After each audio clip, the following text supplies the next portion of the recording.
युगानुकूल मातृत्व इस विषय में जो उनका विषय ही है जीवन भर का, ऐसे मातृशक्ति के सामने और इसी के लिए जिनका 10 साल से काम हो रहा है, ऐसे एक संगठन के मंच से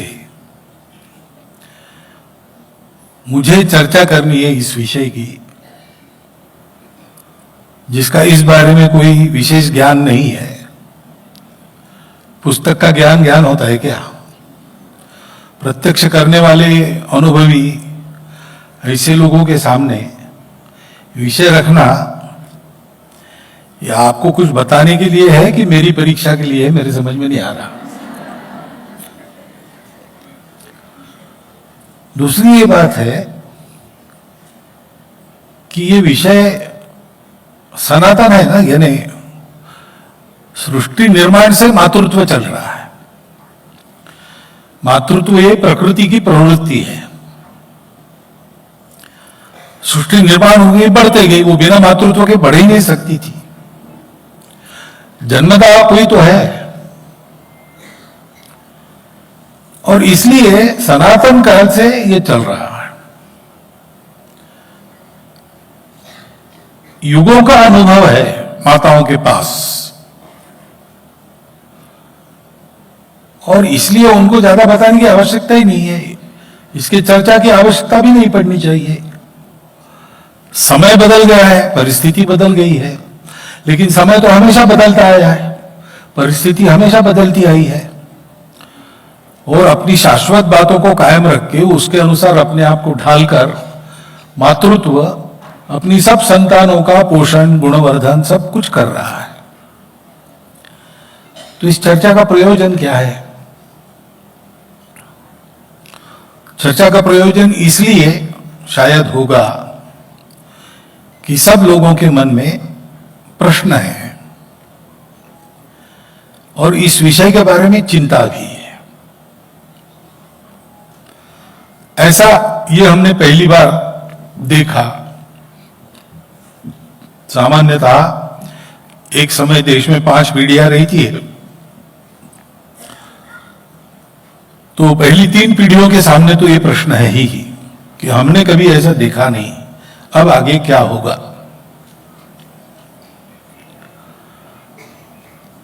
तो इस प्रश्न का विचार करने के पहले हमको ये प्रश्न उत्पन्न होने का कारण क्या है, इसको सोचना पड़ेगा। सारा अध्ययन करने के बाद ये ध्यान में आता है कि ऐसी स्थिति उत्पन्न हो गई, इसका पहला कारण तो हम ही है। हम यानी मातृशक्ति सहित हमारा संपूर्ण समाज। क्योंकि इसके बारे में हमारा विचार क्या है?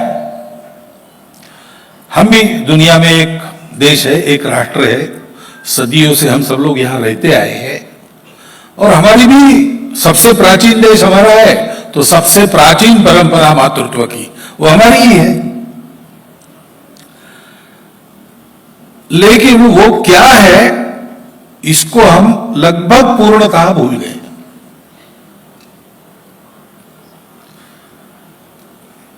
वो व्यवस्था क्या थी, कैसी थी, कैसे रही होगी,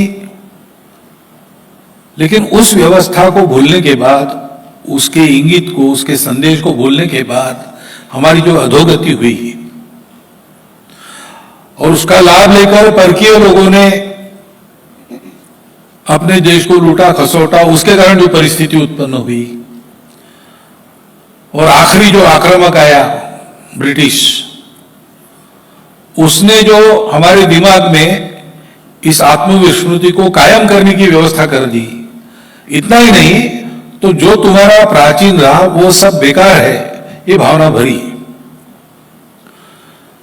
तो ये जो 1500-2000 वर्षों का समय है, हम इसको मानते कि वो अपनी परंपरा है, वास्तविकता नहीं है। हमारी जो परंपरा थी उससे हटकर जीना हमारा प्रारंभ हुआ सामान्यतः महाभारत के समय में। उसके बाद क्रमशः हम भूलते आए, फिर आक्रमण शुरू हुए, उसमें समाज अस्त व्यस्त हो जाता है, व्यवस्थाएं ध्वस्त हो जाती है, वो हुआ। और आखिरी आक्रमक ने हमारे मन में हमारे ही चीजों के प्रति विद्वेष भर दिया, न्यूनगंड भर दिया। उनका जो है वो सब सही है, हमारा सब गलत है। और जो हमारा जो था उसको हम गलत समझते हैं, जो सही था वो हमको पता ही नहीं है। और एक अधूरी दृष्टि के आधार पर एक जो गलत बातें चल रही है पाश्चात्य देशों में, जिसके कारण वहां अनेक समस्याएं उत्पन्न हुई है, और वहां से हमने लिया, लेकिन उनके पास इसका उत्तर नहीं है, तो हमको भी उत्तर नहीं मिल रहा है। हम अभी भी उसी को प्रमाण मान के चलते हैं। वो जो विमर्श है, वो जो नैरेशन है, उसमें कई बातें गृहीत मानकर अपना नैरेशन उन्होंने दिया है।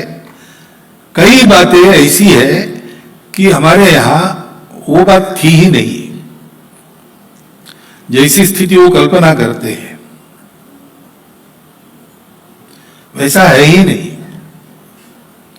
जैसे वहां चलता है कि कौन श्रेष्ठ है, पुरुष है कि महिला श्रेष्ठ है, तो स्वाभाविक जो पुरुष के पक्षधर है वो कहेंगे पुरुष श्रेष्ठ है, महिला के पक्षधर है वो कहते हैं महिला श्रेष्ठ है।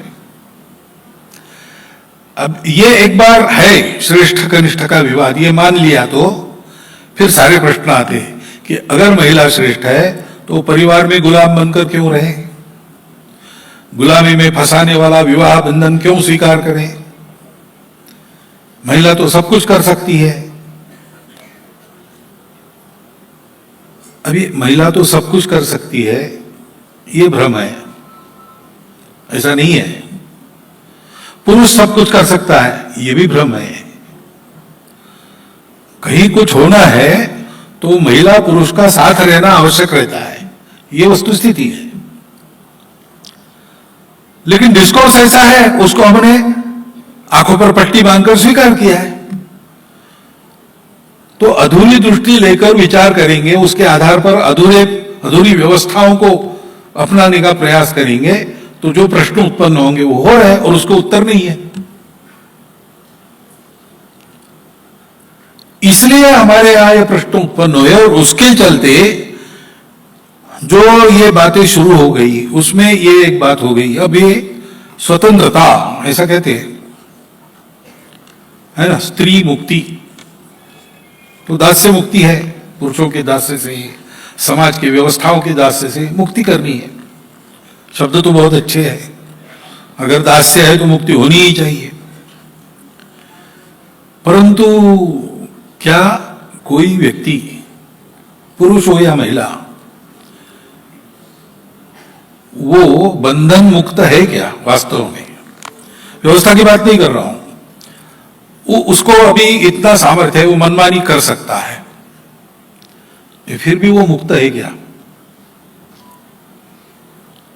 हम तो बंधे हैं, उन बंधनों को हम तोड़ नहीं सकते। पहला बंधन हमारे दिमाग में प्रत्येक के एक सॉफ्टवेयर फिट है, उसका है, उसको हम लांघ नहीं सकते।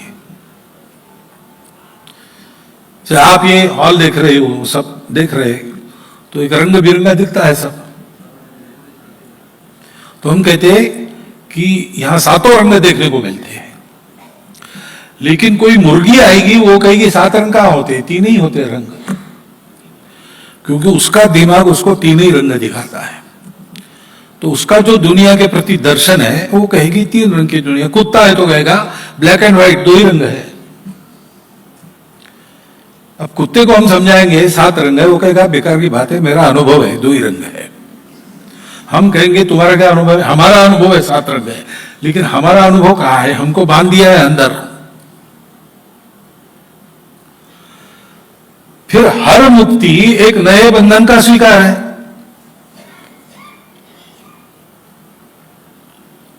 मैं बंधा नहीं हूं, मैं मुक्त हूं, ऐसा कहने से नहीं होता।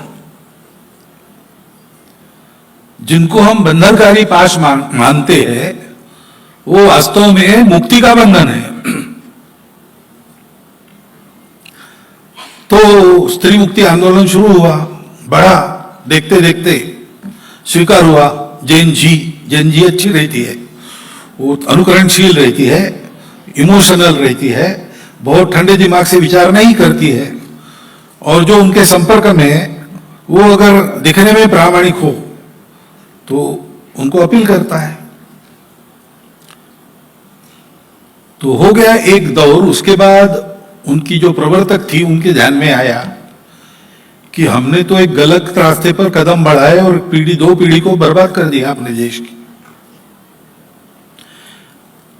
तो स्त्री मुक्ति की विशद कल्पना देने वाला ग्रंथ उन्होंने लिखा था। उसके बाद उन्होंने दूसरी पुस्तक लिखी, उसमें ये कहा कि वो हमारी बात गलत थी और हमने दो पीढ़ियां बर्बाद कर दी, कम से कम आने वाली पीढ़ियां बर्बाद ना हो, इसलिए मैं दूसरी लिख रही हूं।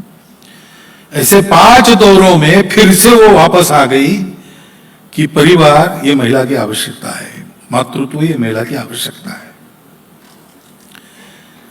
अब हम आंखों पर पट्टी बांधकर उनके पीछे घूमेंगे, वो जितनी ठोकरें खाएंगे इतनी हमारे पास है, ये सारी बातें हमारे पास पहले से है, युगों का अनुभव है, परंतु हमको पता नहीं।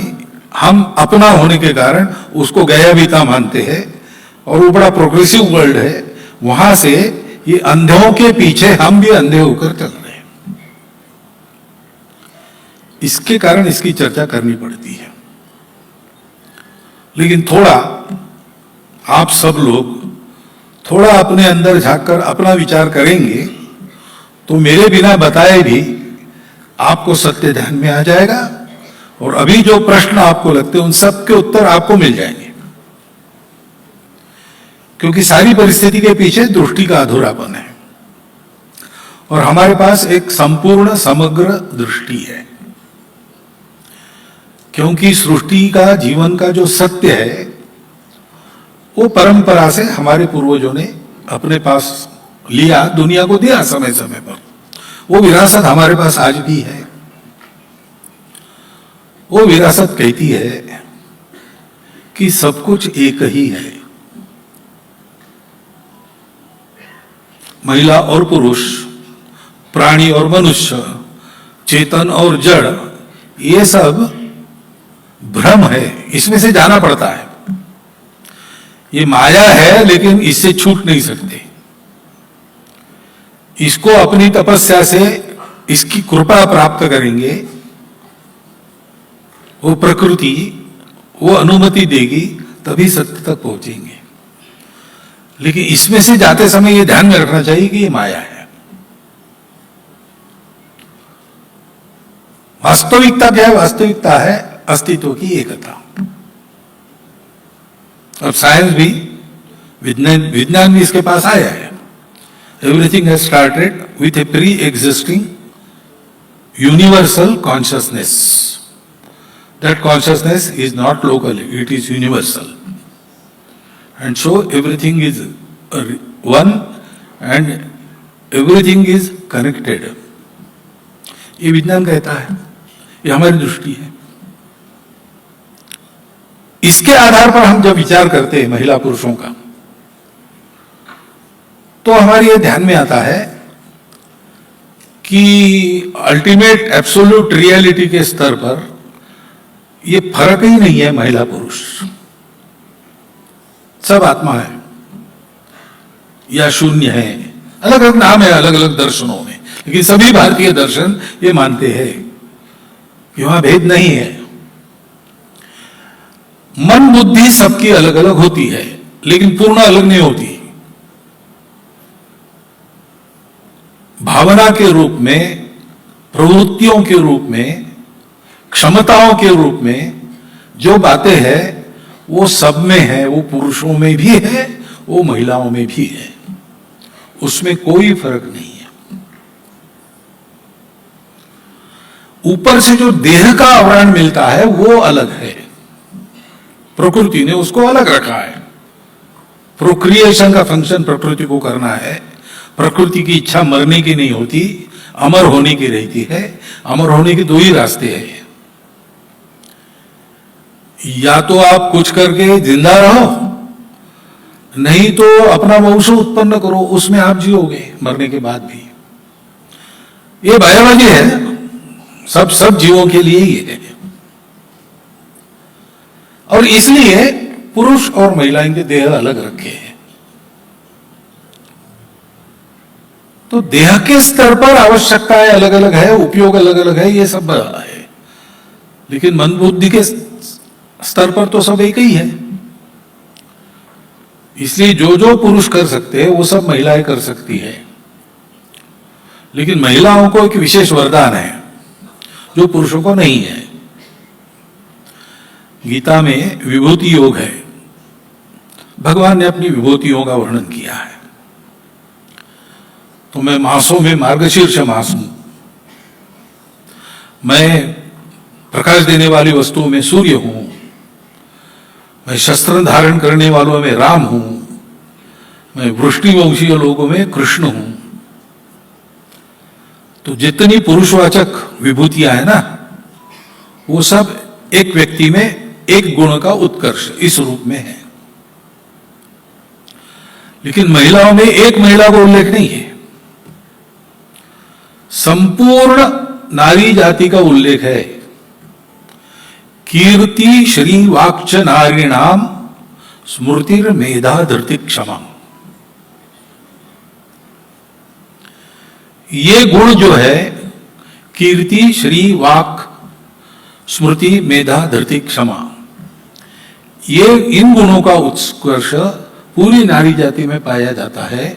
इसलिए वो नारी जाति विभूति है, सभी नारियां।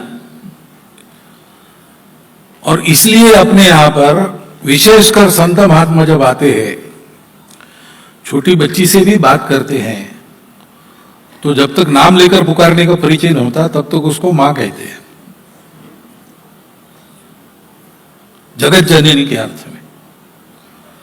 तो हमारे यहां महिला का सम्मान क्या है कि वो विभूति है, वो जगत जननी, वो देवी है, वो सब कर सकती है, स्वयं शक्ति स्वरूप है।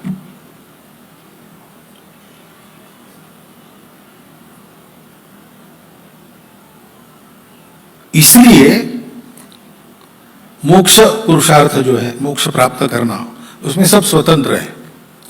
प्रत्येक की आत्मा समान है, तो प्रत्येक को प्राप्त करना है, आत्मा से परमात्मा हो जाना है। और अर्थ काम के बारे में भी दोनों बराबरी के हैं। लेकिन ये अर्थ काम जो है, अपना उपभोग और उसके लिए साधन, ये हम जानते हैं कि हमने सोचा कि मैं सुखी हो जाऊं, तो संभव नहीं है। क्योंकि मैं सुखी होने की मेरी इच्छा तो अनंत है।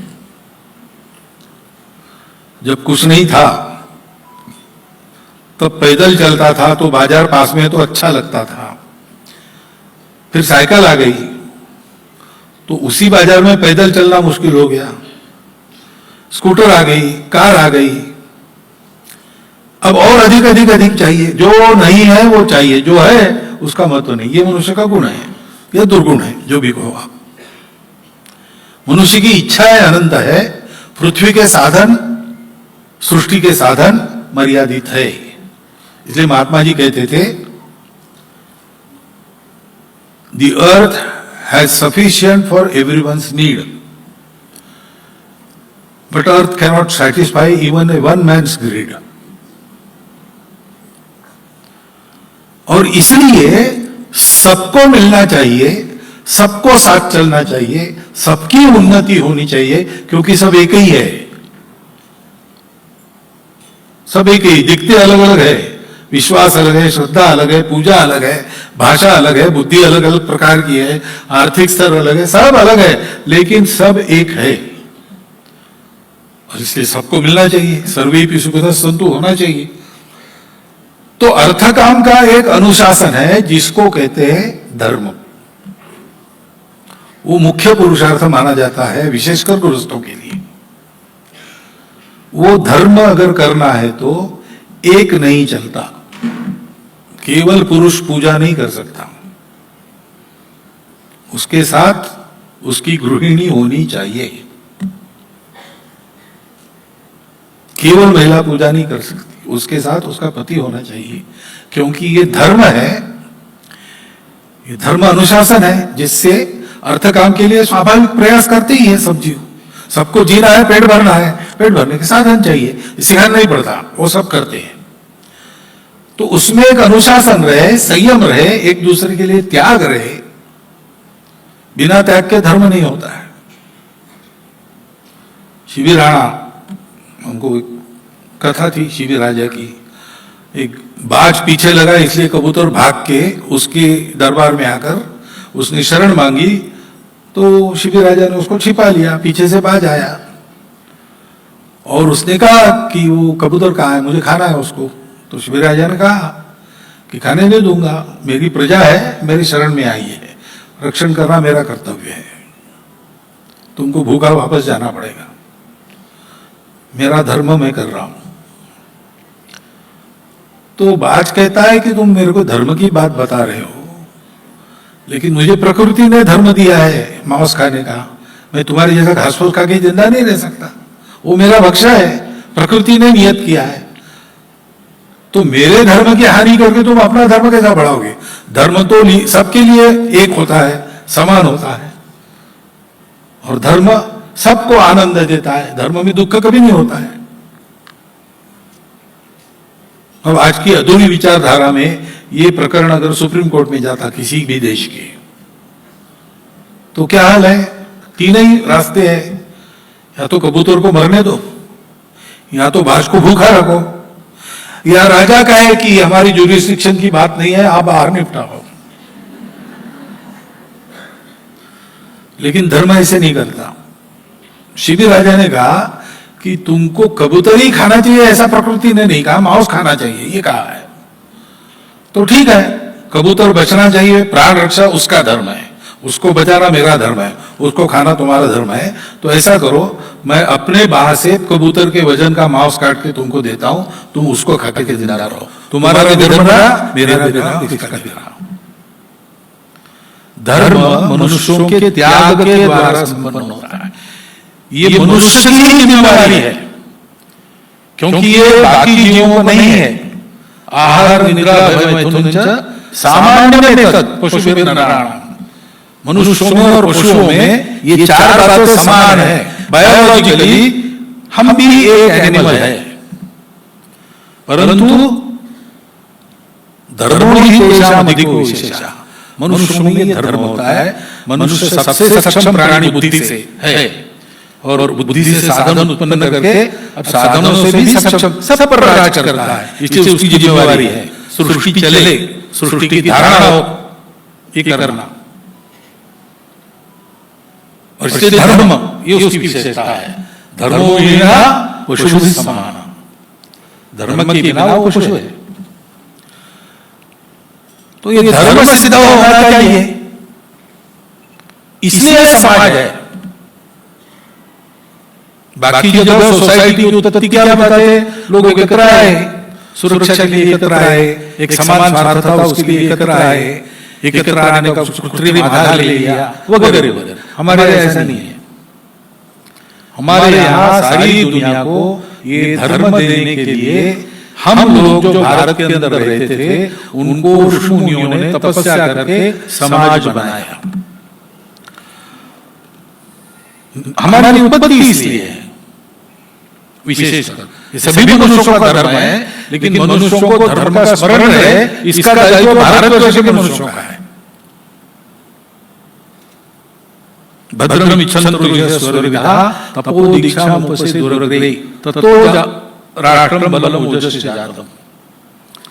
विश्व कल्याण की इच्छा करने वाले ऋषि मुनियों ने दीक्षा लेकर दुर्धत तप किया, उससे अपने राष्ट्र बल ओज की उत्पत्ति हुई। ऐसा हमारे यहाँ इतिहास बताता है वेद। तो ये हमारा दायित्व है। अब ये दायित्व करना है, तो इतना बड़ा समाज है, वो लगेगा पूरे दुनिया को देना है, तो कम से कम ये 142 लोग अपना जीवन वैसा जियो और दुनिया को पता है। लेकिन 142 लोगों को एकदम नहीं सिखाया जा सकता, तो यूनिट्स बुलाते हैं ना। अभी ये विश्व मंगल सभा की बैठक थी, बैठक में सभी कार्यकर्ताओं को नहीं बुलाया, एक स्तर को बुलाया, एक संख्या मर्यादित रहती है, तब सारी बातें ठीक होती है। तो समाज का यूनिट है कुटुंब। जैसे समाज में पुरुष होते हैं, कुटुंब में पुरुष है, जैसे महिला होती है महिला है, जैसे एक बालक होता है बालक है, बालिका होती है बालिका है। समाज किसी भूमि पर रहता है, परिवार का भी एक घर होता है।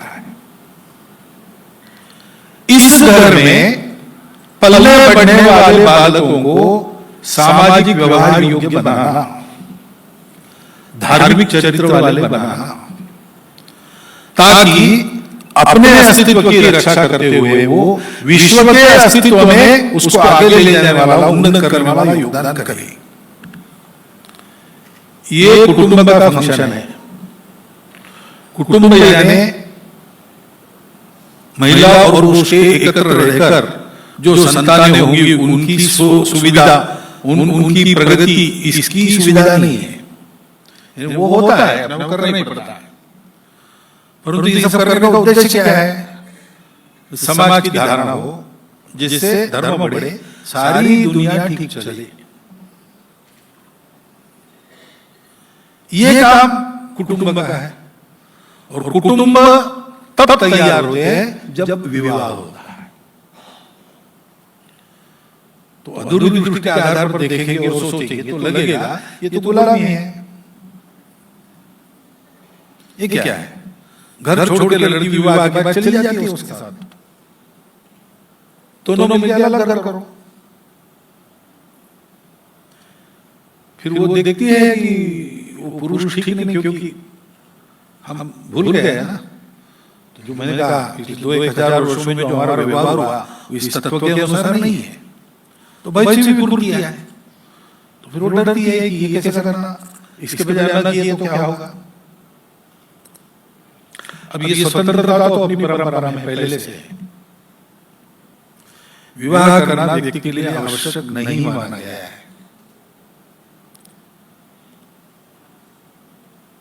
लेकिन विवाह नहीं करना है तो फिर उसका अनुशासन दूसरा है। ब्रह्मचारिणी, ब्रह्मचारी, सन्यासी, सन्यासिनी, इन सब के लिए नियम अलग है। समाज उनको अनुशासन में रखता है, वो अनुशासन में रहे इसलिए नियम बनाए हैं, समाज ने नहीं, आचार्य ने नहीं बनाए हैं। वैसे ही रहना पड़ता है, क्योंकि ऐसा रहने वाले लोग इसलिए ऐसा रहते हैं कि उनको अब इन भौतिक बातों में रस नहीं है, उनकी आंखें उधर लगी हैं, तो ये सब छोड़ देते हैं। लेकिन ये छूटा नहीं है तो क्या करना? ये तो सब चाहिए, चाहिए तो फिर सबको चाहिए, सबको चाहिए, इसलिए सबको देने वाला, धर्म खड़ा करने वाला समाज, उसमें विवाह ये एक अनुशासन है। अब उसका पर्याय लिव इन रिलेशनशिप, मॉडर्निटी। अब उसके क्या क्या परिणाम होते हैं? क्योंकि बेसिस ही क्या है, हमको जिम्मेवारी नहीं चाहिए, सुख चाहिए। तो जब चाहिए तब साथ रहे, बाकी चले गए, और जिम्मेवारी नहीं, तो इससे क्या बढ़ेगा? क्या बढ़ रहा है देखो सारी दुनिया में। अब मॉडर्निटी तो चाहिए, काल के अनुसार बदलना, यह भी नियम है अपनी परंपरा में। तातस्य कूपोयमिति ब्रुवाणाम क्षारम जलम का पुरुषाः पिबन्ति। हमारे बाप दादाओं ने खोदा कुदा है, इसलिए उसका खारा पानी पीते रहना, ये पुरुषत्वहीन लोगों का काम है। ऐसा कहा, इतने कठोर शब्दों में कहा है। पुराणमित्येव न साधु सर्वम न चापि काव्यम नवमिति अवद्यम संतः परीक्षान्यतरत भजन्ते मूढ़ पर प्रत्ययनेय बुद्धि। जो पुराना हो सब ठीक है ऐसा नहीं है, और कविता नहीं है इसलिए बोलने लायक नहीं, ऐसा नहीं है भाई। जो अच्छे लोग होते हैं वो परीक्षा करके लेते हैं। तो परीक्षा क्या बताती है हमको? मॉडर्निटी जो है तो लेनी चाहिए, लेकिन ये मॉडर्निटी नहीं है ना, डिग्रेडेशन है। ये तो आंख मूंदकर पश्चिम का अनुकरण करना है। और हम हतबल नहीं है, हम सब कुछ ठीक करते हैं, कर सकते हैं, ऐसी परवरिश हमको मिली है, ऐसी परंपरा मिली है, हम में वो ताकत है। जितनी सारी चिंता इसके बारे में व्यक्त होती है ना आप लोगों की तरफ से, एक ध्यान में आता है कि समाज में सर्वदूर ये नहीं है, अफ्लुएंट क्लासेस में ज्यादा है। अभी देख लीजिए, मैं देखता हूं, क्योंकि वहां तथाकथित आधुनिकता पहुंची है, अंग्रेजों की शिक्षा पहुंची है, अंग्रेजी की शिक्षा पहुंची है, उसके लाभ है, वो शिक्षा चाहिए, शिक्षा किसी भी बात की बुरी नहीं है, लेकिन उसके साथ साथ ये बैगेज आता है। उस शिक्षा से वंचित लोग हैं, वो कष्ट में है शिक्षा के वंचित रहने का, उनको शिक्षा मिलनी चाहिए, लेकिन वहां ये बैगेज जा नहीं सकता, तो वो पुरानी अच्छी बातें उनके यहां कायम है अभी भी, वहां ये समस्याएं नहीं आती है।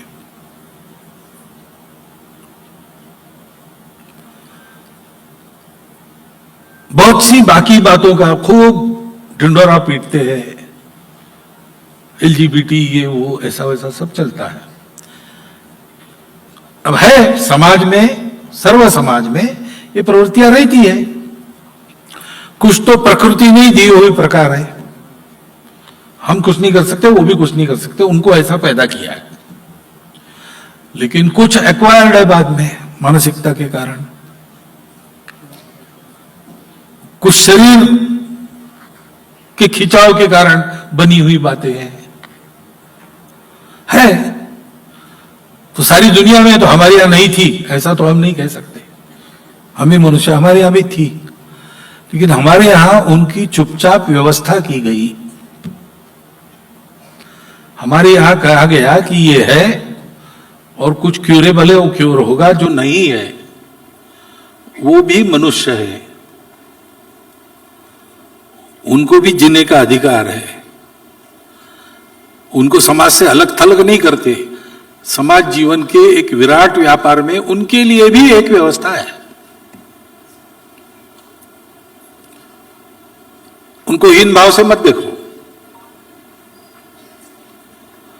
तो शिखंडी एक राजा था और सब वीरों के बराबर लड़ने के लिए गया,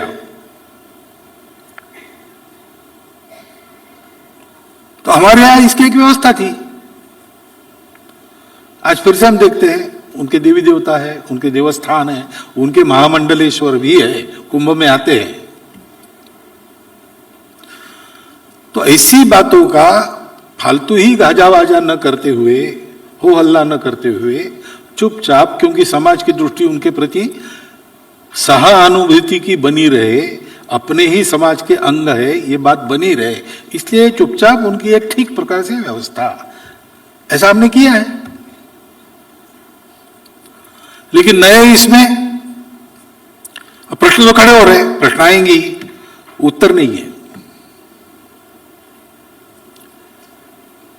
इन सब बातों के उत्तर देने वाली हमारी समग्र एकात्म दृष्टि के आधार पर अगर हम विचार करते हैं तो सब ठीक रहता है, ठीक होता है। हमारे यहां जो मातृत्व की परंपरा है उसने अपने आप को समय समय पर युगानुकूल बना लिया है, उनकी एक क्षमता है। लेकिन जैसे एक काल में हमने कहा माता देवी है, जगत जननी है, शक्ति है, फिर वो ऐसी है इसलिए उसको देवघर से बाहर नहीं आने देना, पूजा घर से बाहर नहीं आने देना, और खाना तो रोज है इसलिए रसोई से बाहर नहीं आने देना। तो देवी बनाकर उसको पूजा घर में बंद करो, रसोई में बंद करो, ऐसा तो नहीं करना है। ये परिणाम आक्रमण का है। बीच के काल में जब समाज अस्थिर था तो आवश्यकता पड़ी तो विवाह समारंभ रात को करना, देर रात को करके सुबह होने के पहले भारत को निकल जाना, ये सारी जो बातें आई है आज, ये उस परंपरा की बातें हैं। लेकिन हम वो पुराना भूल गए, और फिर जब पूरा ही भूल गए तो जिसको हम देवी कहते थे उसको एकदम दासी बना के घर में ठूस दिया। अभी हम स्वतंत्र हुए, हमारा दिमाग भी अब थोड़ा थोड़ा स्वतंत्र होने लगा है, तो हमको ये विचार करना चाहिए कि महिला शक्ति स्वरूपा है, जगत जननी का रूप हम मानते हैं, हमारी श्रद्धा है, बहुत अच्छी बात है, लेकिन देह से वो भी हमारी जैसी एक मनुष्य है, मन से भी मनुष्य है, बुद्धि से भी मनुष्य है, उसकी भी आवश्यकताएं अपेक्षाएं होती है। और परिवार चलाना, यद्यपि वो माता ही केंद्र बनती है, क्योंकि परिवार चलाने के लिए जो ममता चाहिए, वात्सल्य चाहिए, उसका भंडार तो महिलाओं के पास रहता है, पुरुषों के पास वैसा नहीं रहता, इसलिए स्वाभाविक रूप से केंद्र बनती है, पहला गुरु बनती है बच्चों का। लेकिन ये सब करने के बाद भी उसका अपना भी जीवन है, उसका अपना भी एक उत्कर्ष की आकांक्षा है। पुराने समय में ये आवश्यकता ही नहीं पड़ती थी कि महिलाएं काम करें, यानी दोनों काम करें। कई बातें ऐसी थी कि थोड़ी मेहनत करने से जो मिलता है चल जाता था, तब तो फिर महिलाओं के करने के काम निश्चित हो गए, पुरुषों के निश्चित हो गए, अलग अलग हो गए। लेकिन आज अब दोनों कमा रहे और दोनों को मिलकर कुटुंब चलाना है, क्योंकि महिला की जिम्मेवारी नहीं है, कुटुंब के प्रत्येक सदस्य की जिम्मेवारी है। और विशेषकर जो माता और पिता है, उनके नेतृत्व में बाकी लोग चलते हैं। तो फिर धर्म को मानते हैं तो धर्म को मध्यम मार्ग कहते हैं, बीच का रास्ता। समय बदल गया है, बहुत बदल गया है, नई नई आवश्यकताएं खड़ी हो गई है। तो जो पुराना था उस दृष्टि के शाश्वत मूल्यों को कायम रखकर उनको एक युगानुकूल रूप देना यह आवश्यक है। और ये कौन कर सकता है? तो ऐसे विषय पर मेरा भाषण रखने के बजाय ये आपका ही सामर्थ्य है, क्योंकि युगानुयुग यही आप करती आई है। अभी उस भूल भुलैया में फंसी है इसलिए आपको लगता है, लेकिन ये आपका ही काम है। यानी आप करो, हम कपड़े संभालते, ऐसा नहीं कह रहा हूं मैं, लेकिन आप सामने हो जाओ, आप कदम बढ़ाओ। स्वामी विवेकानंद को पूछा, महिलाओं के बारे में उनका इंटरव्यू है एक पूरा, इंडियन वुमेन, ऐसे एक छोटी सी किताब भी उसमें है वो। तो पत्रकार ने इंटरव्यू की आखिरी इसमें पूछा कि तो भारत की महिलाओं को आप क्या संदेश देंगे? तो उनका, भारत की महिलाओं को मेरा संदेश, इस झंझट में मैं नहीं पढ़ूंगा और तुम भी मत पढ़ो, ये उनका वाक्य है। उन्होंने कहा वो सब करना जानती है, वो सब कुछ कर सकती है, तुम्हारा मेरा काम यही है कि हम बीच में न जाए, उनको करने दे, हम उनको सशक्त बनाए, इतने दिनों से विस्मृति हो गई, प्रबुद्ध करें और जो वो करती है उसमें सहयोग करें, तो वो सब कुछ कर लेगी, वो स्वयं का उद्धार कर लेगी और अपने साथ हम सब परिवार के लोगों का उद्धार भी वही करेगी। वास्तविक ये सामर्थ्य है। और इसलिए ये कैसे होगा, मैं कैसे करूंगा? बचपन में प्राइमरी स्कूल में एक पाठ था कि रोके क्या होगा, मराठी में था, रडून काय होणार। तो एक गाड़ी फंस जाती है और प्रयास करके भी गाड़ीवान से वो निकलती नहीं, तो वो रोने लगता है बैठकर वहां। तो दूसरा एक आता है, अरे क्या हुआ भाई, ये गाड़ी निकल नहीं रही। तो बोले कब से रो रहे हो? 2 घंटा हो गया। तो तुम्हारे रोने से गाड़ी बाहर आई क्या? बोले नहीं। फिर खड़ा होकर होल्ला क्यों नहीं किया, लोगों क्यों नहीं बोया, क्यों निकल नहीं रही? देखा क्या? वो गड्ढे में रेत डालो थोड़ी सी, वो पूरा कीचड़ हो गया है, वो थोड़ा सूख जाएगा तो आएगी। फिर उसने हाथ लगाया, ये सब बातें की तो निकल गई गाड़ी। ऐसी समस्याएं तो है, क्योंकि आपका अनुभव है, उसमें आ रहा है सब, लेकिन इन समस्याओं के उपाय है। और हम सब प्रबुद्ध होते हैं सशक्त होते हैं तो ये होता है। इसलिए क्या करना है इन बातों के लिए? पहली बात है प्रबोधन करना, महिलाओं को, पुरुषों को, दोनों, पुरुषों को ज्यादा, क्योंकि भूल वो भी गए हैं और अभी तो उनका डोमिनेंस है, यानी अपनी व्यवस्था में डोमिनेंस की भावना नहीं है, लेकिन उनके इसमें आ जाती है।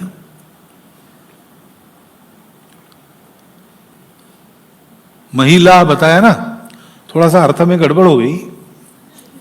मही यानी पृथ्वी, यह बात तो ठीक है।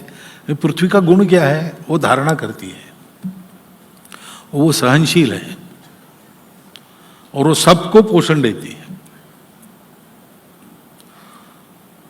तो पुरुष में इतना धैर्य नहीं रहता, उतावला हो जाता है, इसलिए आक्रामक हो जाता है। महिला ठंडे दिमाग से विचार करके कर सकती है। तो उसको प्रबोधन थोड़ा चाहिए, ये अपनी दृष्टि क्या है उसका प्रबोधन चाहिए। पुरुषों को वो भी चाहिए और उसके आधार पर अभी अपने घर में क्या करना, सोचने वाले सोचकर भी निकाल सकते हैं। एक शब्द में यह है कि अपनेपन से टीम वर्क करना। टीम में कोई बड़ा छोटा होता नहीं, टीम में मुझे मिले ऐसा नहीं रहता, हमको मिले ऐसा रहता है। टीम में एक दूसरे के प्रति विश्वास, आत्मीयता, ये सब रहता है। टीम में एक पारस्परिकता रहती है, सब एक के लिए और एक सब के लिए, ऐसा होता है। यह सिखाना पड़ेगा और इसकी आदत महिलाओं को तुरंत हो जाती है, क्योंकि एक स्वाभाविक वात्सल्य होने के कारण अपनापन वो जल्दी जानती है। पुरुष को जरा उसका अहंकार थोड़ा बड़ा होता है, इसलिए सिखाना पड़ता है, उसका प्रबोधन ज्यादा करना पड़ेगा। अब दूसरी बात है कि नई पीढ़ी का क्या होगा। तो मैं नई पीढ़ी के लिए पहला उपाय है, जो नई पीढ़ी में चाहिए वो हमको बनना पड़ेगा। Be the change you want to happen in this society. तो हम उनको कहते हैं कि वो ऐसे हो गए, वैसे गए, सोशल मीडिया पर कुछ भी देखते हैं। तो आप जरा सोशल मीडिया पर रहना कम करो, आप मोबाइल डिसिप्लिन का पालन करो, आप टीवी देखते समय क्या देखना क्या नहीं देखना इसका विवेक करो। हम सरकार की ओर देखते, वास्तव में अपनी परंपरा में सरकार दूसरे नंबर पर है, समाज पहले नंबर पर है। लेकिन वही अधूरी दृष्टि के चक्कर में सरकार ये कानून बनाए, सरकार वो कानून, अपने बच्चों को सरकार को दे दो, फिर वो अपने बच्चे हैं ना, तो कोई करे ना करे हमको तो करना है, तो क्यों रखना सरकार के लिए? अपने घर में हम कर सकते हैं, उसमें आचरण का अपना उदाहरण रखना, ये पहली आवश्यक बात है। दूसरा, उनसे संवाद होना चाहिए, डांट डपट नहीं होनी चाहिए। संवाद कैसे करना आप जानती है, वो अपनेपन के चलते ही होता है, लेकिन समय निकालना चाहिए उसके लिए। तो दोनों कमाते हैं, क्या करना कैसे करना, देखो भाई प्रायोरिटी क्या है अपनी। कमाना है कि बच्चों को ठीक से संस्कार देना है, बच्चों को अच्छा मनुष्य बनाना है, आपको तय करना पड़ेगा। और दोनों कमाते हैं तो भी ये संभव है, रोज नहीं होगा, लेकिन 2-3 दिन में एक बार बच्चे के साथ आधा घंटा बैठ सकती हो क्या? हम तो बताते कि भाई 7 दिन में एक बार घर के सब लोग कंपलसरीली शाम के समय एक तय करके उस वक्त पर घर में रहे, श्रद्धानुसार भजन करे, फिर घर में बनाया हुआ भोजन बिना मीन मेख निकाले आनंद से करे और 4 घंटा गपशप करे। अपनी कुलरीति क्या है, अपना देश धर्म संस्कृति क्या है, कैसा है, और हम अपने लिए सब करते हैं, लोगों के लिए रोज क्या करते हैं, अपने लिए रोज करते हैं, लोगों के लिए रोज क्या करते हैं। ऐसी 3 बातों को लेकर गपशप करेंगे तो आज जो बच्चों के मन में प्रश्न है और ये इनको कैसे समझाना, हमारे मन में प्रश्न है। उन सब के उत्तर उस गपशप में से मिलेंगे, क्योंकि जमाना बदल गया ना।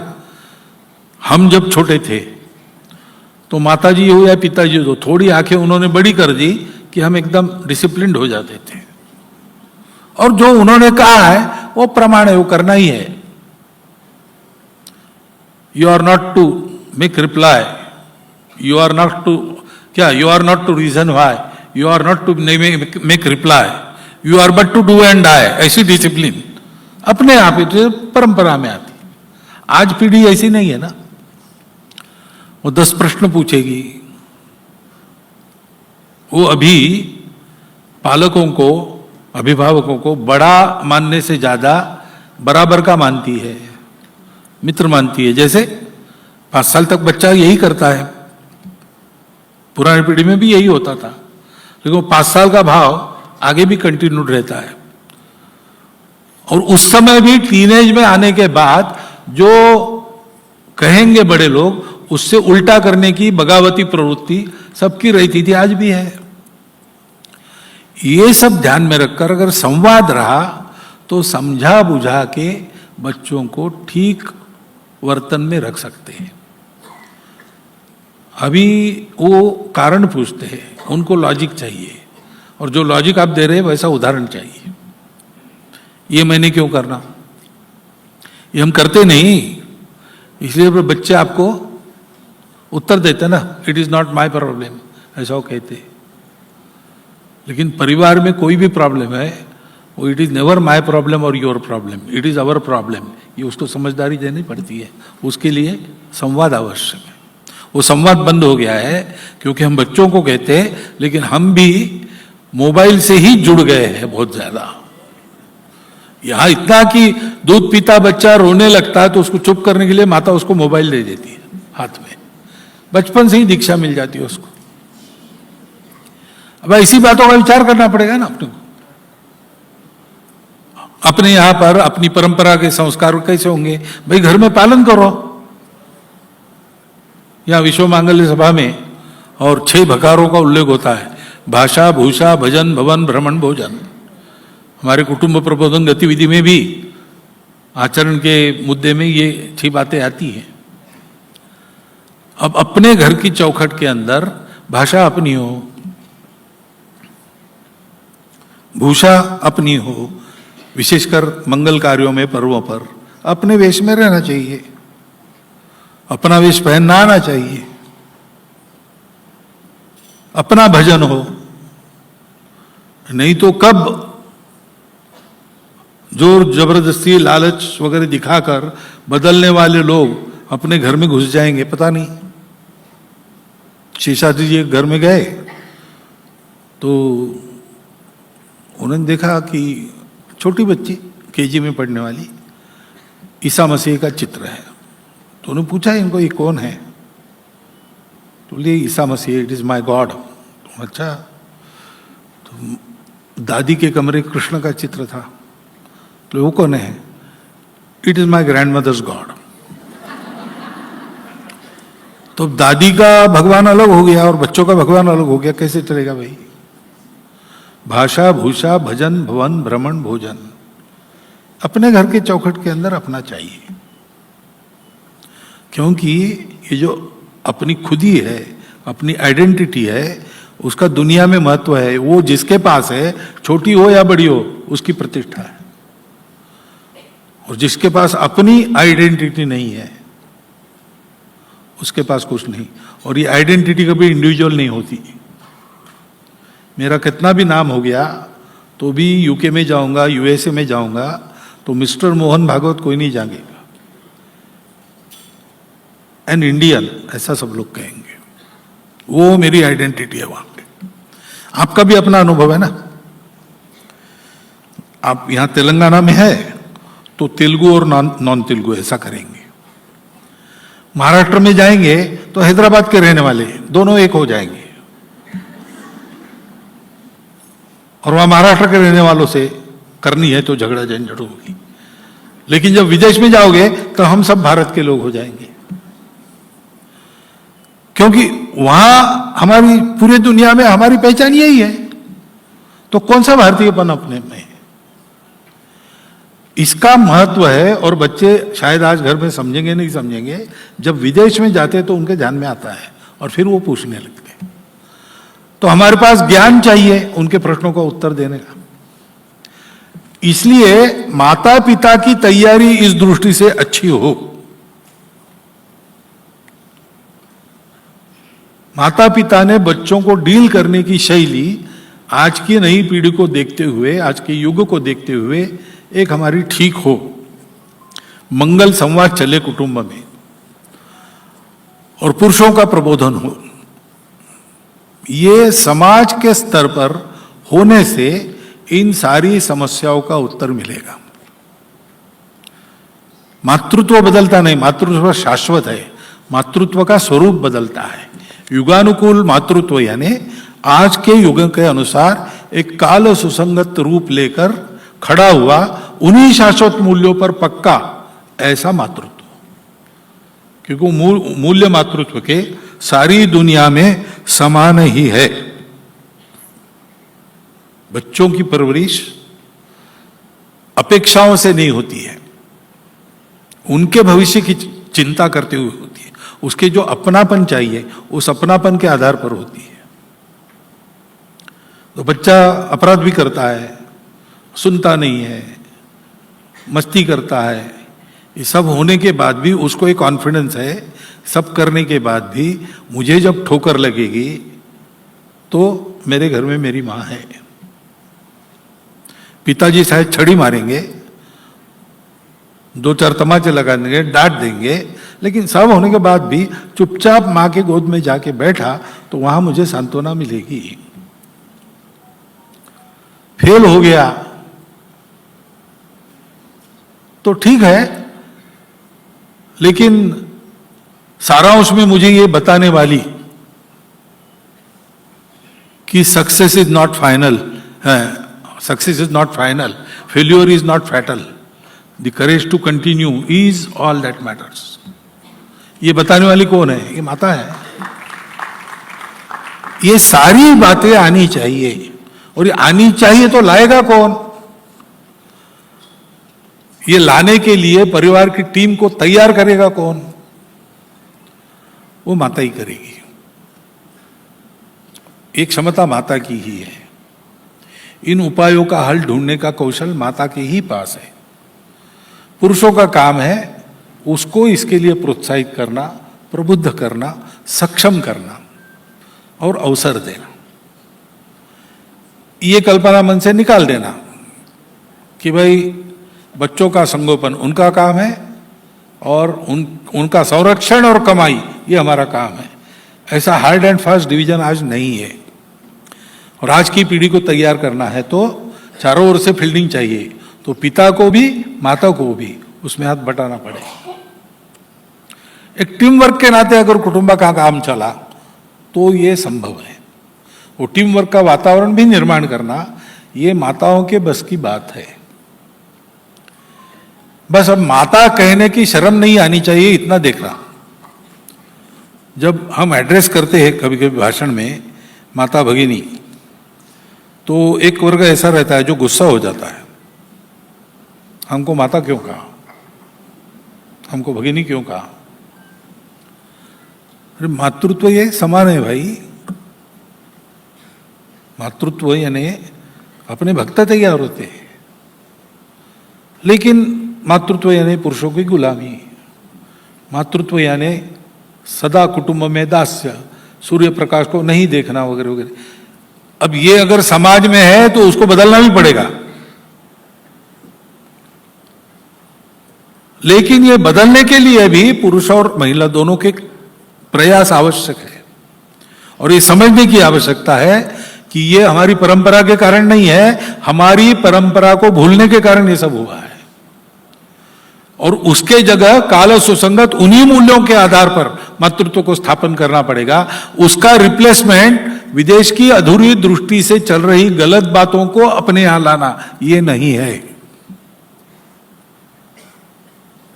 ये किया तो कल स्थिति हाथ के बाहर चली जाएगी। और जैसा वहां अब ऐसा कहते हैं कि अमेरिका में प्रतिज्ञा थी कुछ लोगों की कि we will make America stink, and they have achieved that. ऊपर से सब ठीक दिखता है, वहां लोगों से बात करो, आप वहां के लोगों से, संघ वालों से मत करो, वहां के जो लोग हैं वो बताते हैं आपको, और हमको आकर बताते हैं आपने जैसा किया है भारत में वैसा कुछ करके वहां हम सुधारना चाहते, तो आपके पास तरीका है क्या, ऐसा पूछते हैं। क्योंकि वो लोग समस्या में फंसे हैं, हम उन्हीं में क्यों फंसे? हम अपना रास्ता ढूंढे अपने प्रकृति के अनुसार, हमारे शाश्वत मूल्यों के आधार पर हम अपने प्रयास करके और ये सारी बातें करें। और इसलिए इस परिस्थिति की ये चर्चा करनी पड़ी। वास्तव में इस चर्चा का अधिकारी मैं अपने आप को नहीं मानता, लेकिन आप इसकी चर्चा करें, उसमें सहमति बना के एक उपाय खोजें और उपाय लागू करें, उसका यशस्वी प्रयोग सारी दुनिया को दिखाएं। इसलिए हमारे माता बहनों की इच्छा हुई, उसके चलते, और आचार्य यहाँ बैठे हैं, वो सब चूक भूल संभाल लेंगे, इस विश्वास से मैंने ये विषय आपके सामने आज रखा है, उसका विचार कीजिए। इतनी एक विनंती मैं करता हूं, करके केवल विचार मत कीजिए, कृति से प्रयोग करके निष्कर्ष निकालिए और सबको अवगत कराइए। ये एक विनंती आपके सामने रखता हूं और मेरे शब्दों को विराम देता हूं।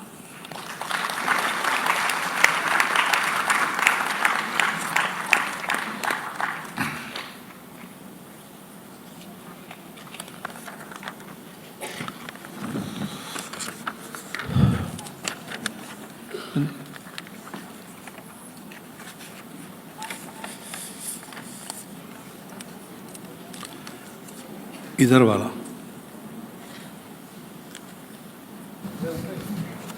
हेलो, धन्यवाद।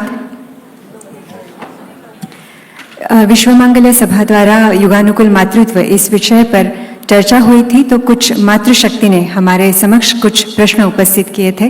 तो मैं परम पूजनीय सरसंघचालक इनसे प्रार्थना करती हूँ कि इन प्रश्नों का समाधान आप हमें दें।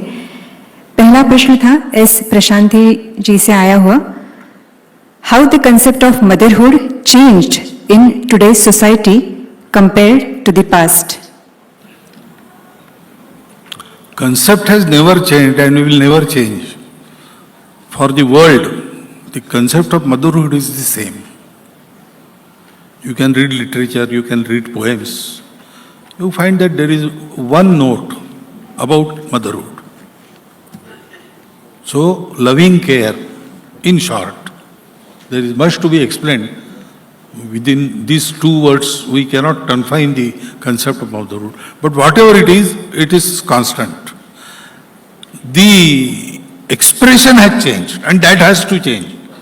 So, अभी जो मैंने किया, आपसे बात की, उसमें मैंने उसको वैसे ही छोड़ दिया, पूरा डिटेल बताया नहीं, क्योंकि ये विषय गणित का विषय नहीं है। 2 और 2 हमेशा 4 ही होते हैं, कभी 5 या 3 नहीं होते, ऐसा ये नहीं है। एक एक व्यक्ति, एक एक कुटुंब के अनुसार थोड़ा थोड़ा फर्क रहता है। इसलिए दिशा ये है कि आज जो माता है वो केवल पोषण करने वाली नहीं है, वो वास्तविक जो उसका स्वरूप है कि पूरे संसार की धारणा करने वाली, तो कुटुंब में पूरे कुटुंब की धारणा करने वाली, सबसे अधिक शक्ति युक्त, इसलिए सबसे अधिक सहनशील। परंतु परिस्थिति के कारण या गलतफहमी के कारण जो घुटन थी, वो घुटन को समाप्त कर अपने पूर्ण कर्तृत्व से खुद की, कुटुंब की और राष्ट्र की उन्नति करने वाली, ये स्वरूप उसका प्रकट होने की दिशा में, और वो एक्सप्रेशन चेंज होना चाहिए। कैसे करना चाहिए ये आपको अपना अपना तय करके करना है, इसलिए मैं उस डिटेल में नहीं गया, लेकिन दिशा ही है। दूसरा प्रश्न है एम प्रमोदा जी से, how can we inculcate gender responsibilities to adolescent and save them from gender confusions? अब ये जरा कठिन विषय है मेरे लिए। ये जेंडर रिस्पॉन्सिबिलिटी क्या होती है? I don't know. All responsibilities are to be shared equally with all individuals. क्योंकि देश की रिस्पॉन्सिबिलिटी वो जेंडर वाइज अलग अलग नहीं होती, वो हमारी सबकी एक है. परिवार की रिस्पॉन्सिबिलिटी वो सब पर है, वो केवल महिलाओं पर नहीं, केवल पुरुषों पर नहीं है. और कुछ अर्थ है तो मुझे उसका पता नहीं, लेकिन रिस्पॉन्सिबिलिटीज सबकी होती है, मिलकर करने का काम है. और जेंडर का कंफ्यूजन क्यों होता है? तो जो नेचुरली विकसित होता है उसको हम सांचे में बिठाने का प्रयास करते हैं. अपने यहां ऐसा नहीं है. अपनी परंपरा में नेचुरली विकसित होता है, वो तय करता है, वो हो जाता है. हम अगर उसको बिठा के कहें कि देखो भाई तुम्हारा जेंडर क्या है, तुम विचार करो, वो आयु है क्या उसकी विचार करने की? फिर हम कहेंगे 72 जेंडर है, उसमें से तुम्हारा कौन सा है खोजो, और कंफ्यूज हो जाता है.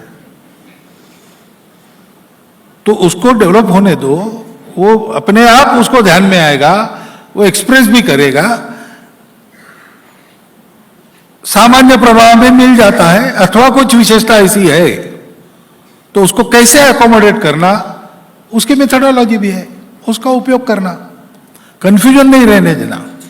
उस कंफ्यूजन के पीछे एक ये भी बात है कि बस इसी प्रकार से होना चाहिए, दूसरा कुछ हुआ तो तुरंत वो कुछ तो भी बीमारी है, ऐसा नहीं है. तो सभी मानव है, सभी जीव है, सभी को जीना है, सभी अपने हैं.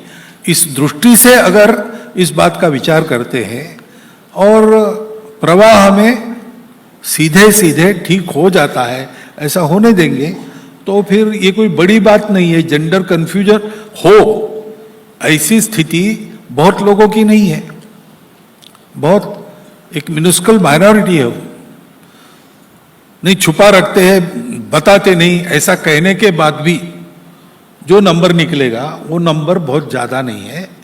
Rest of the society can easily manage. और इसलिए इस प्रश्न में बहुत ज्यादा बच्चों को नहीं डालना चाहिए.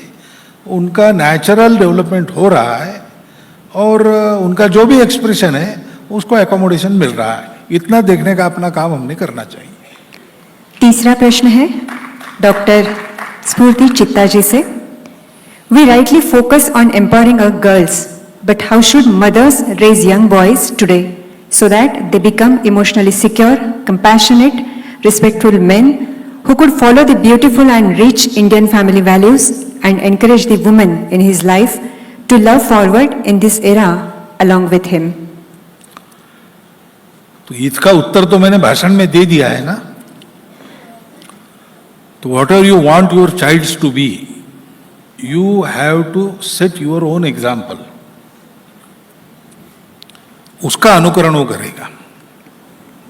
दूसरा है, उसको आकार देते समय, शेप अप करते समय आप कुछ रिस्ट्रिक्शंस लागू करना चाहिए. बच्चों का पैम्परिंग नहीं करना चाहिए. आजकल वो हो रहा है. वो बाहर खेलना नहीं, क्योंकि धूल अंदर जाती है, इन्फेक्शन होता है. विदेश के कुछ लड़के आए यहां पर, बच्चे एक रात रहे तो मच्छरों ने काटा. उनके समवयस्क अपने बच्चे भी, यानी भारत में जो पले बड़े ऐसे बच्चे भी थे, उनको भी मच्छरों ने काटा. इनको तो नींद में पता ही नहीं चला, किसने काटा. कभी नींद में हाथ चला दिया तो एक आधा मरा हुआ मच्छर गाल पर चिपका हुआ ऐसे मिला. उन बच्चों को जितने मच्छरों ने जहां जहां काटा था वहां वहां लाल दाग गिन सकते थे आप, कहां कहां काटा है. अभी क्या है, आदत की बात है. दोनों को मलेरिया नहीं हुआ, लेकिन ये ओवर पैम्परिंग का जमाना है. तो आप अपने बच्चों को वीक मत बनाओ, थोड़ा उसको घुलने मिलने दो. जरा ठेला ठेली करेगा, 4 मारेगा 4 खाएगा तो पक्का बनेगा. थोड़ा प्रकृति के सानिध्य में रहने की आदत लगाओ उसको. इसके जितना अवसर आज उपलब्ध है उतने पहले नहीं थे, फिर भी हम लोग ये कर लेते थे. आज उपलब्ध है, वो जाना भी चाहेंगे, हम लोग उनको रोकेंगे। ये नहीं करना। दूसरा, इमोशनल सिक्योरिटी का प्रश्न क्यों आता है, तो हम उसको इनसिक्योर कर देते हैं। 10वीं है, इतना परसेंट, देखो 92% के नीचे नहीं चाहिए। अरे भाई, हर बच्चा डॉक्टर, आर्किटेक्ट, इंजीनियर बनेगा क्या? और सब ऐसे बन जाएंगे तो फिर बाकी काम कौन करेगा? और हर बच्चा नौकरी खोजने जाएगा तो रोजगार किसको मिलेगा? लेकिन हम उनको जबरदस्ती ड्राइव करते हैं, उसकी एक्यूमेन बिना देखे, उसकी एप्टीट्यूड क्या है उसका पता लगाओ। हाँ, जो इस एप्टीट्यूड का है कि तुमको इच्छा है जूता सिलाने की, जूता सिलाना सीखो, मेरी कोई उसमें बाधा नहीं है, तुम जो चाहो वो करो। लेकिन मेरा इतना ही कहना है कि जूता सिलाना सीखोगे तो ऐसा सीखो कि लोग कहेंगे पूना शहर में जूता खरीदना है तो तिलक जी के लड़के से खरीदना।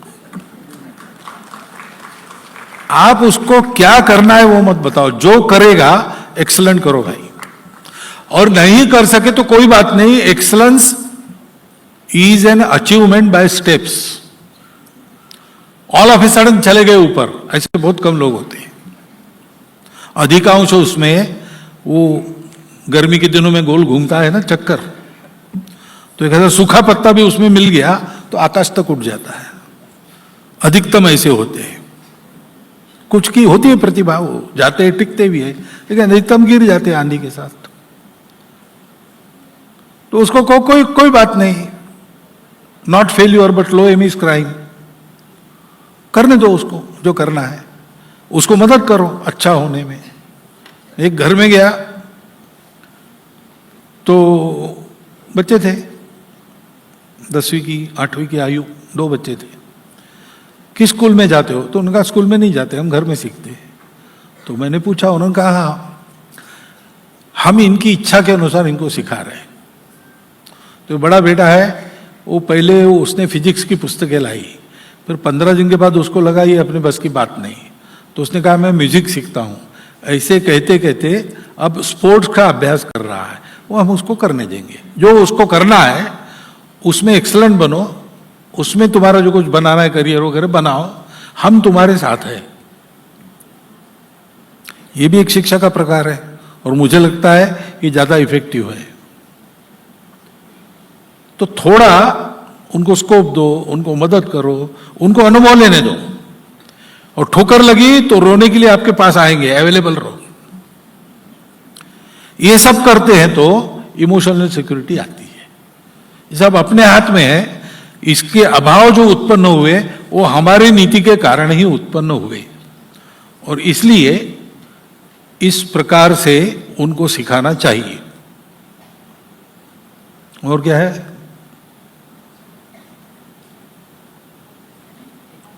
तो चौथा प्रश्न है कृषाश्री बाबूजी से। If contemporary motherhood is to be celebrated, should not society first transform the conditions under which women become wives and mothers? Many young women hesitate to marry or have children. Cultural changes are not necessary. By culture, you don't mean the outward expression. नाच, गाना, कविता, साहित्य, ये expression है। वो समय के अनुसार बदलता है, बदलना चाहिए। परंतु इसके पीछे जो वैल्यू है, दैट इज रियल संस्कृति। ये culture is a mistranslation. Nation is mistranslation of rashtra, culture is mistranslation of sanskriti, religion is mistranslation of dharma. संस्कृति शाश्वत है, वो नहीं बदलेगी। वो मनुष्य संस्कृति है, जिसको हम भारतीय संस्कृति कहते हैं, हिंदू संस्कृति है। उसको वेदों में कहा है सा प्रथमा संस्कृति विश्ववारा। वो वैश्विक संस्कृति है, क्योंकि उसके सारे फंडामेंटल्स ये इटरनल है, इसलिए उनको नहीं बदलते, लेकिन उसका एक्सप्रेशन जरूर बदलना चाहिए। तो महिलाओं के सम्मान का, उनके आदर का एक प्रतिमा है श्री राम, एक पत्नी व्रती। दूसरा प्रतिमा है श्री कृष्ण, 16,108 नारियों का प्रतीक। तो एक्सप्रेशन बदला है, लेकिन उद्देश्य वही है। एक पत्नी के प्रति प्रामाणिक रहो। क्यों? क्योंकि आप उसको भी आग्रह करते हो पति के प्रति प्रामाणिक रहो। दोनों का होना चाहिए, मनुष्य समान है, स्त्री पुरुष भेद नहीं है।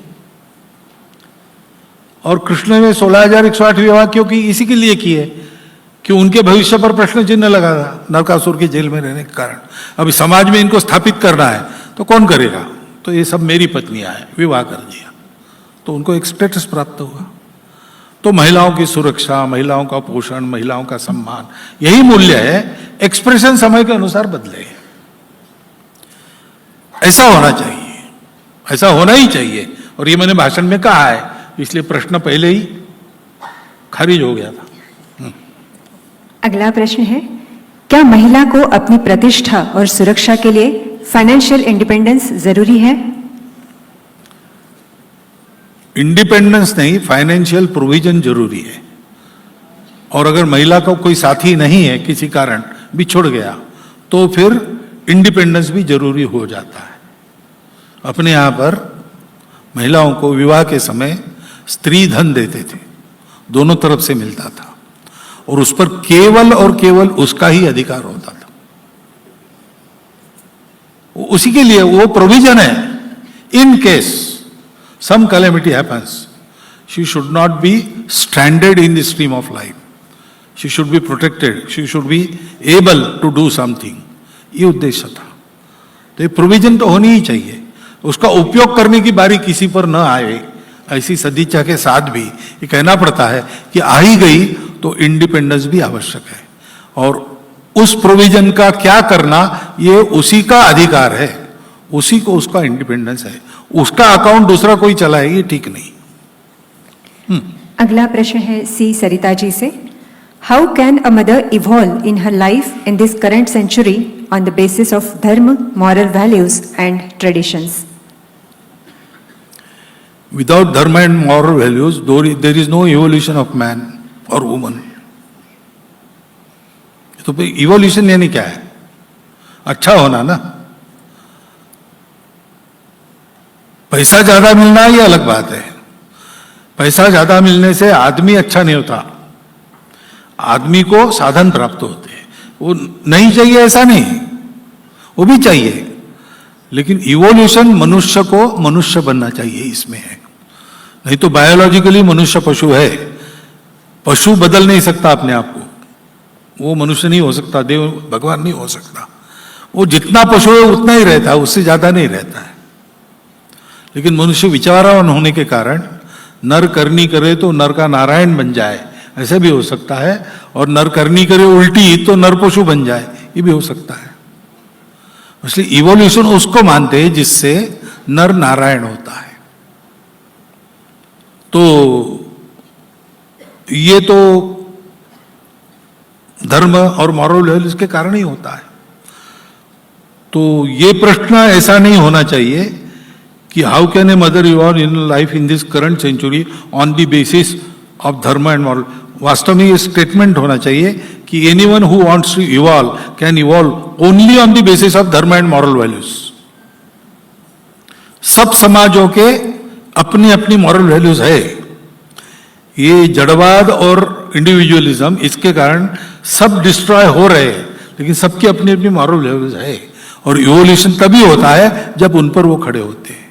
तो हमको इसी से होगा।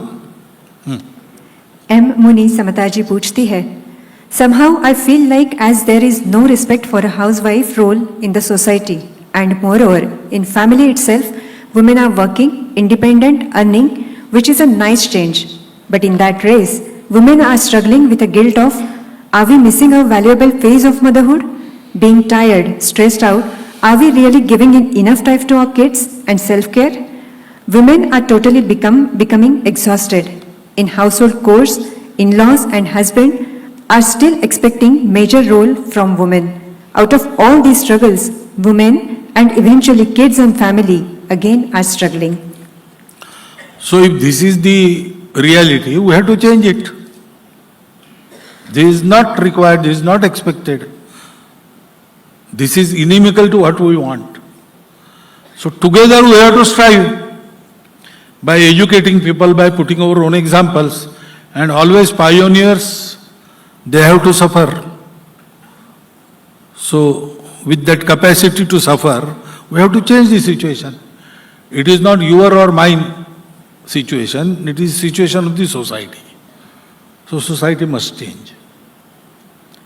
Therefore, we have to strive to that aim. That is why we say Yuganukul Matratva. We don't say simply Matratva. Matratva is there, it is eternal. But its expression changes. It should change. It must change. Therefore, it should be Yuganukul. So for that we have to strive together to bring about the change in the society. Secondly, during this process, don't harbor in your mind this feeling of guilt. You are earning money not as your hobby. You are earning money not as your own benefit. You are earning it for your family. So why should you be guilty? Why should you feel guilty? And in such cases, the family should be educated. Bringing up children is a joint responsibility. In every family it is a joint responsibility, but here then that responsibility is to be shared in an increasing proportion by others also. And that happens if we talk in the family. That happens. थोड़ा सा बताना पड़ता है. हजार वर्षों में इतना हम हमारे वैल्यू से नीचे आए हैं कि this is not normal, this is something degraded. Normal is that, ये हमको बताना पड़ेगा. और इसलिए हम कमाते हैं तो कोई दोष मन में रखना नहीं. हमारा ध्यान सब पर है और सब मिलके सबको संभालना है. ये बात अगर हो गई तो थोड़ा बहुत कुछ त्रुटि रह गई होगी वो भी ठीक हो जाएगी. लेकिन रह भी गई तो उसमें आपका दोष नहीं है. तो मन में कोई अपराध बोध बिल्कुल नहीं रखना. लेकिन विनाकारण दोनों ने नौकरी नहीं करना, ये ध्यान में रखो. यानी आप ऐसा करेगी कि आप पैसा कमाएगी और पतिदेव बच्चों को संभालेंगे तो भी चलेगा मुझे. लेकिन अगर आवश्यकता नहीं है तो कमाई नहीं करना. बच्चों पर ध्यान देना. उस समय करते हैं बहुत सी अच्छा जॉब करने वाली वगैरह छोड़कर आती है, बच्चे बड़े होते तक नहीं करती, बाद में फिर लग जाती है. ये भी होता है. लेकिन in any case don't feel guilty. Mind Media, the voice of India.